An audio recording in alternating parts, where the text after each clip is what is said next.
दादू मामा खे ख़बर ॾियूं ॻोठ लाल बख्शाणी वेझो वाह में विझंदे ॿई ॼणा ॿुॾी विया आहिनि। अहम ख़बर खां खे आगाह कई पिया। दादू में ॻोठ लाल बख्शाणी वेझो वाह में विझंदे ॿ ॼणा ॿुॾी विया। ॿुॾी वियल फहद शाहणी ऐं काशिफ शाहणी खे वाह मां कढी इस्पताल मुंतक़िल कयो वियो आहे।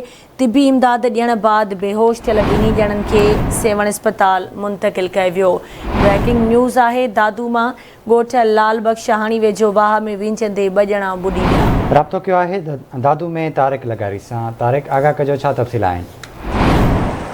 जी दादू भरिसां ॻोठ लाल बख्शाणी में ब्रांच में वेंदे ॿ ॼणा ॿुॾी वियल ॿिन्ही ॼणनि फहद शाहणी जंहिंजी उमिरि 16 साल ॿुधाई थी वञे 17 वरनि जे काशिफ शाहणी खे ॻोठाणनि में 1 कलाक ताईं ॻोल्हा पाणी मां कढी बेहोशी वारी हालत में सिविल अस्पताल दादू मुंतक़िल कयो।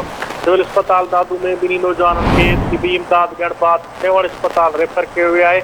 बेहोश थी वियल नौजवाननि जे वालिद फहद जे वालिद अब्दुल नबी शाहणी ॿुधायो त फहद ऐं काशिफ ब्रांच में वेझी रहिया हुआ त 1 ॼणो ॿुॾी वियो त ॿियो खेसि बचाइण लाइ वियो त 2 ॼणा ॿुॾी विया जिन खे मक़ामी टोबनि जी मदद सां 1 कलाक खां पोइ बेहोशी वारी हालत में कढी दादू इस्पताल मुंतक़िल कयो वियो।